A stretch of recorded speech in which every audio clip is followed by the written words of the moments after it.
Hello and welcome to the Flourishing Center podcast. I'm Emiliya Zhivotovskaya, your host and founder of the Flourishing Center. We are training the change agents of the world and equipping them with research-based tools for healthy, happy, and successful living. And we're so grateful that you're here. This is your Flourishing Friday, where every Friday we bring you a positive psychology-based life hack that will help you to thrive. We look at real-life application of positive psychology while giving you different strategies, tips, and steps to put the science into practice. Thanks for listening, and let's dive in.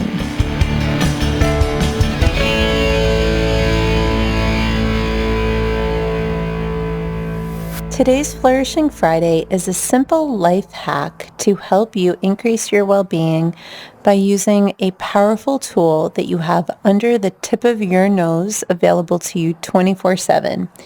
And yes, you guessed it, it is your breath. Many people don't realize the power that controlling one's breath can make on their well-being.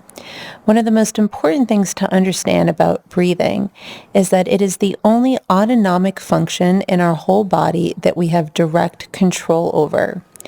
Autonomic refers to the systems in our body that happen automatically without us needing to do anything about it. For example, your body will secrete saliva when you need it. You don't need to think, okay, body, time to go produce saliva. I'm about to eat something. Your body will automatically regulate your body temperature. It will automatically increase your heartbeat when it needs to. And while we can do things that would help us shift some of these autonomic behaviors on and off. So for example, if I wanted to get my heart rate up a little higher, I can start doing jumping jacks right now. Or I can lift my arms up over my head and keep talking to you guys. And if I keep talking, just the fact that I have my arms up over my head is going to speed up my heart rate and even shorten my breath a little bit, because the act of lifting my arms up makes my heart need to beat faster to send blood upward towards my extremities. So I can do things that will impact different systems in my body. However, breathing in and of itself is an autonomic function that I can actually choose to increase or decrease just through my own volition. So that within itself makes it really unique. Also, in the Eastern traditions, our breath is known to be intimately tied to our thoughts and to our libido. When you begin to slow down your breath, you actually can slow down your thoughts and slow down that libidinal energy that they used to refer to as chi or kundalini energy that moves through our body. Most people know that the mind and the libido of the body can be really difficult to control. Our mind can think thousands of thoughts in a matter of minutes. And so rather than trying to attack something like thoughts, many traditions focus on the use of the breath to slow down these other systems because we can directly control it. What I want to share with you is some very basic breathing principles that you can use to increase your own mastery of your life. There's 3 different types of breath patterns that I teach all the beginners that I train in vitality skills, because these 3 simple things you could spend years mastering, and they will, even just a few minutes of practice a day, can dramatically increase your well-being.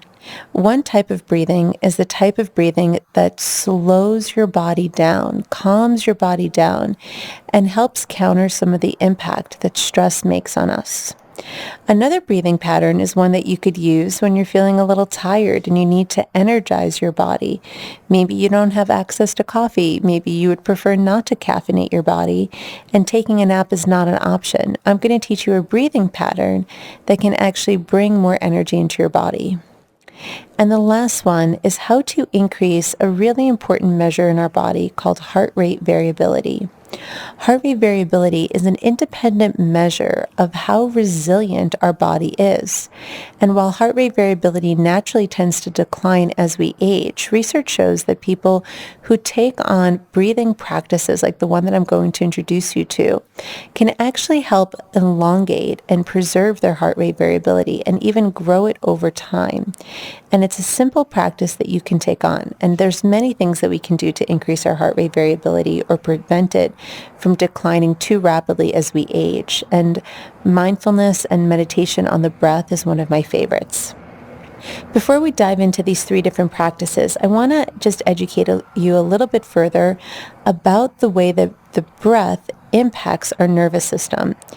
Every time you inhale, your inhale stimulates the sympathetic portion of your autonomic nervous system. You can think of this sympathetic portion as the part of our body that's like the gas pedal. It's what revs up your body and initiates what we might sometimes call the stress response, but it's the activation response. It's the part of our body that speeds up our heart rate, moves our blood into the major muscles of our body. It is what dilates our pupils in order to take in more information. This is all part of that stress response in our body, but it's not stress in the bad sense. It's actually stress in the activating sense. And so every time you inhale, you activate the body. And your exhale increases our parasympathetic response, which is like the brake pedal. It actually slows things down. It slows your heart rate. It increases digestion. It relaxes the alveoli within our lungs.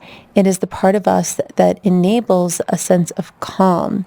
And at any given point within our body, we've got both our parasympathetic and sympathetic nervous system all firing because our body is made up of a whole system of checks and balances. However, we can consciously give ourselves a little bit more gas pedal or a little bit more brake pedal simply by working with our breathing.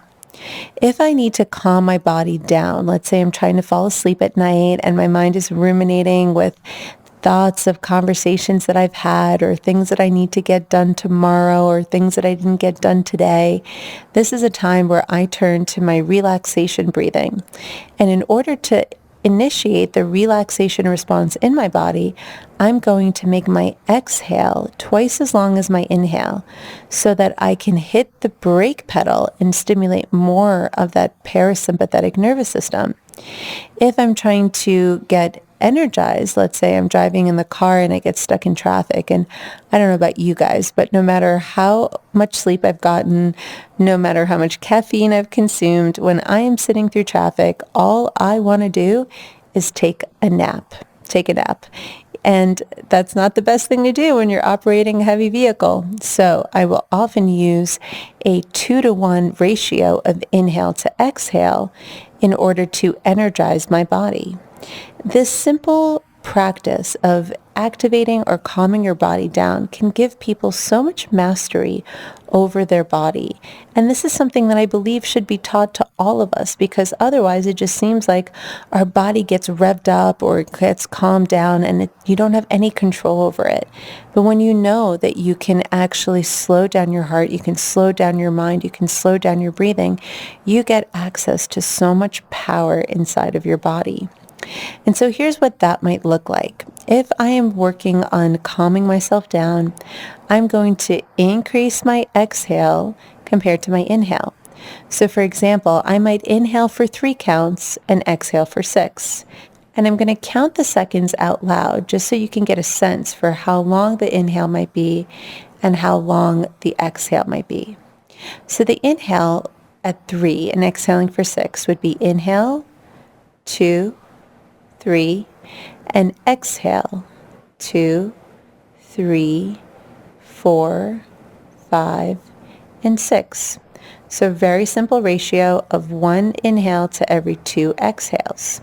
The best way to lean into doing this practice, especially if you're not somebody who frequently practices breathing exercises, is I would first invite you to just count how long it takes you to comfortably inhale and how long it takes you to comfortably exhale, and first breathe those numbers into balance. So if I'm naturally inhaling for 4 and exhaling for 2, I'm going to just first work up to inhaling for 4, exhaling for 3, inhaling for 4, exhaling for 4 for a while, and then eventually work up to inhaling for 4, exhaling for 6. At no point do you want to force your body into a breathing practice. The best way to go about these practices is to lean into it. Likewise, if I need to energize my body, I'm going to make my inhales really long and then a very short exhale. So for example, here's what it would look like to inhale for 6 and exhale for 3. Inhale, 2, 3, 4, 5, 6, and then exhale, 2, 3. So here we have a much longer inhale. It's going to fill the body with lots of oxygen. You might even get a little lightheaded because your body might not be used to that much oxygen. But again, start with a balanced breathing and then work your body up to a point where you can lengthen your inhale compared to your exhale. And finally, I want to share with you the breathing practice that would increase your heart rate variability. Research shows that for most people, breathing at approximately 4 to 7 breaths, somewhere within that range, per minute, is correlated with increased heart rate variability. So with that in mind, what I would invite you to explore is how to bring your body into balance and slow down the overall cycle or journey of the breath. One way to achieve, let's say, 5 breaths per minute would be to inhale for 6 counts and exhale for 6 counts. That's just one simple way that we can begin to build our heart rate variability. So in for 6 and out for 6 would sound like this. Inhale, 2, 3, 4, 5, 6. Exhale, 2, 3, 4, 5, 6. This simple pattern can help bring our body into a state of greater balance and what the HeartMath Institute calls a state of greater coherence, a time in which we will find ourselves both relaxed and alert, focused and present, and it's a great state for the brain to be in and something that correlates with longevity and well-being. So there you have it, friends, 3 different breathing patterns that you can use to take control of your health and well-being. And of course, breathing is something that you do all day, every day, and I highly recommend that you continue doing that. I don't recommend consciously trying to stop breathing. However, just because you are doing it automatically doesn't mean that you're reaping the benefits of it. And so I want to encourage you to take this practice and make it a conscious exercise that you do. Learn to use this amazing tool that you have at your disposal, a muscle that very few of us ever know we have, not to mention rarely take to the gym. And it doesn't take a long time. And in fact, my favorite place to do it is when I'm sitting in traffic because heck, I'm not going anywhere anyway.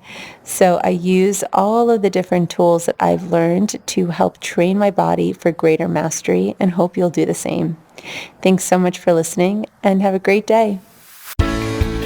This episode is brought to you by the 5i Change Agent Quiz. Our research shows that there are 5 personality types for people that love to help others. Take this short 20-item test to find out which type you are and download your free roadmap to learn about the obstacles your change agent type faces and how to overcome them. Learn more at theflourishingcenter.com/change agent. Thanks for listening. I hope you've enjoyed this podcast. I want to encourage you to tell us, what would you love to hear more about? Is there an area of positive psychology you would love to get some more information on in terms of the research? Give us a shout out at info@theflourishingcenter.com. Thank you so much for listening, and I wish you a wonderful flourishing day.